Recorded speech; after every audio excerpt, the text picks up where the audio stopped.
अब हम विचार करते हैं पंचायती राज के प्रशासनिक विकेंद्रीकरण पर।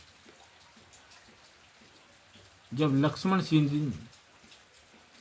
की समिति बनी तो उन्होंने अपना निर्णय दिया था कि ग्राम सभा के अंदर कुटीर उद्योग हैं, स्वास्थ्य चिकित्सा है,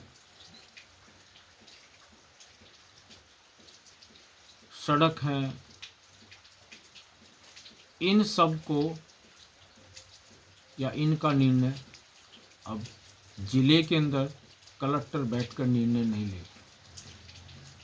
अब इसका निर्णय दूसरे प्रकार का होगा कि जनता के बीच जाएंगे, किस स्थान पर किस चीज़ की आवश्यकता है उसके प्रस्ताव पारित किए जाएंगे, तब उसका प्रयोग होगा। और इसलिए जिले स्तर पर शक्तियों का विभाजन किया गया और जैसे विचार किया गया था कि अगर हम देखते हैं विकास की दृष्टि से यानी डेवलपमेंट की दृष्टि से, तो उसमें सीडीओ है, डीडीओ है, टीडीओ है,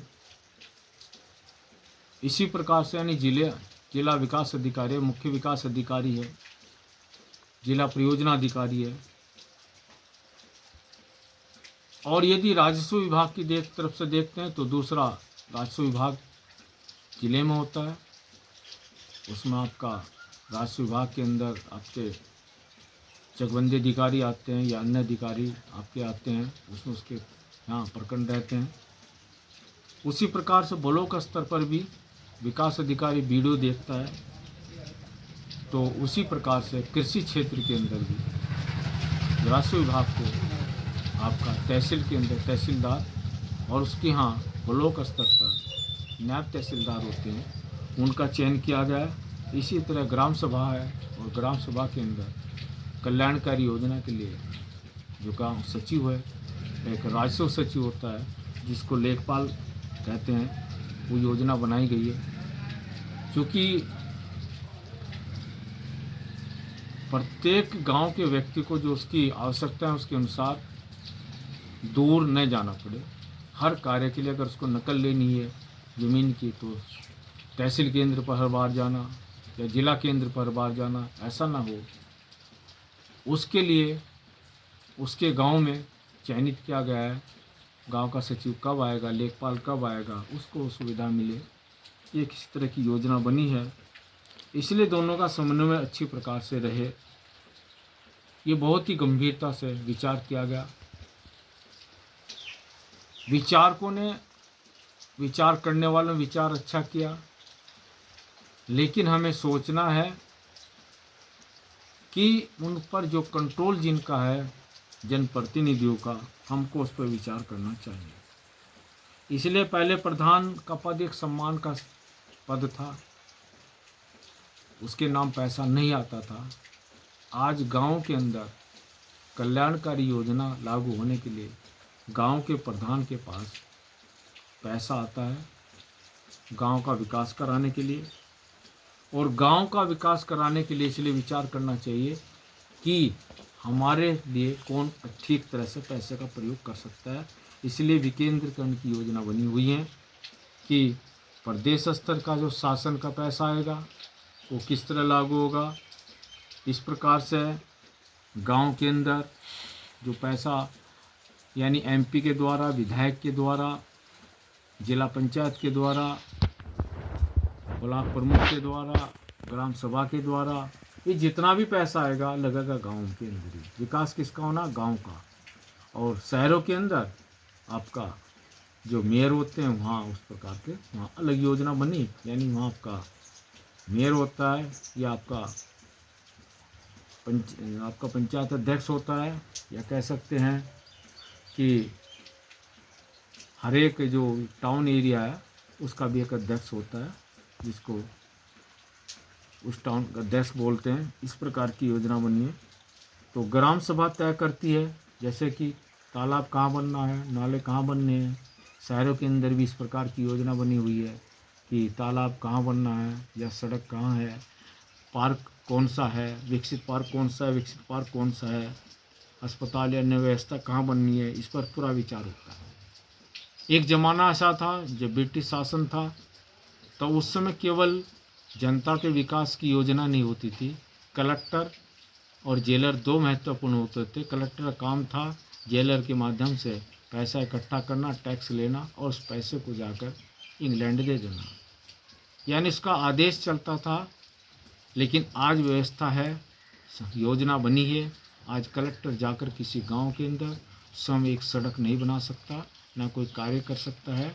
उसे स्वयं कहना पड़ता है कि इस गांव के अंदर, गांव की ग्राम सभा के अंदर बताया जाए जनता के द्वारा कि किस क्षेत्र में कौन सा गांव है और उस गांव के अंदर कौन सी सड़क बननी है, कौन सा नाला बनना है, वहाँ कौन सा अस्पताल के लिए या कौन सा कृषि केंद्र या आपका बच्चों की शिक्षा का केंद्र हो सकता है, खेल कूद केंद्र हो सकता है।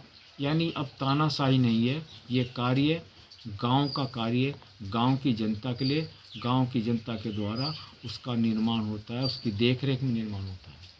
जैसे जिस टाइम पर शुरू में प्रस्ताव बनते हैं कि ये कार्य हमें इस साल करना है या 5 साल में ये कार्य हमें करने हैं, उसके पश्चात फिर जब वो कार्य प्रारंभ हो जाते हैं, प्रारंभ के पश्चात जब कार्य पूर्ण हो जाते हैं, तो उस समय फिर उसका बजट कितना पैसा आया था, किस किस मद में कितना खर्च हुआ, उसके लिए एक फिर बैठक होती है, जवाब तलब होता है। और जब कुछ समय पहले की स्थिति थी, पैसा आता था, लोग खर्च करते थे, जनप्रतिनिधि खर्च करते थे, लेकिन उसका ठीक से हिसाब नहीं देते थे। तब उस समय एक केस किया गया शीतलवाड़ा नाम के एक व्यक्ति ने, और उसने कहा कि जनता का पैसा जनता के लिए होता है, जनता के लिए खर्च होता है, उसका हिसाब लेने का भी उसका अधिकार नहीं है। और तब जाकर केस किया गया, हाई कोर्ट केस पहुंचा, और तब जाकर एक सूचना का अधिकार प्रत्येक व्यक्ति को मिला कि हम सूचना के अधिकार द्वारा गांव सभा हो, लोकसभा हो, विधानसभा हो, जिला पंचायत सदस्य, जिला पंचायत अध्यक्ष हो, हम उसके द्वारा ऑडिट ले सकते हैं, पता कर सकते हैं कितना पैसा आया था, किस मद में खर्च हुआ, ठीक तरह खर्च हुआ या गलत खर्च हुआ, गांव के प्रयोग में हुआ या नहीं हुआ। लेकिन इन सब कार्यों के लिए हमारी सक्रियता, हमारी समाज के प्रति कर्तव्य भावना, हमारे समर्पण की भावना, आत्म विश्वास जनता के प्रति और जनता को हो, इन सब को लेकर कर कार्य करते हैं। वास्तव में एक गांव का अच्छा विकास हो सकता है। और इस प्रकार से जो योजना बनी वनवासी क्षेत्रों के लिए कि जल, जंगल और ज़मीन किनकी है, जंगल में रहने वाले लोगों की है, लेकिन उसमें जो उपज पैदा होती है, उसके अंदर जो खाने हैं, उसके मालिक कौन है? बाहर के लोग, जो एक दुखदाई विषय है।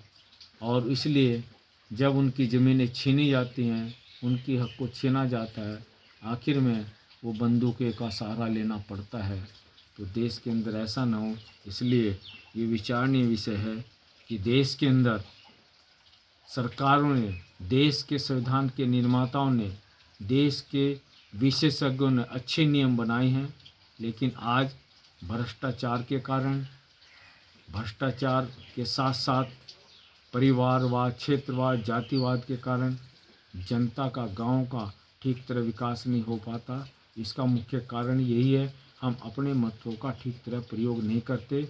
दूसरा, अपनी योजनाओं का ठीक प्रकार से हम जानकारी नहीं रखते। यदि हमको अपनी योजनाओं की ठीक तरह से जानकारी होगी, ठीक तरह हमको उसको जानकारी रखी होगी, तो उसका रिजल्ट ठीक प्रकार से आएगा। अगर जानकारी ठीक नहीं है तो वास्तव में भ्रष्टाचार बढ़ता जाएगा और गांव का विकास ठीक तरह से नहीं होगा। इस पर हमको विचार करना चाहिए। इति श्री शेष आगे।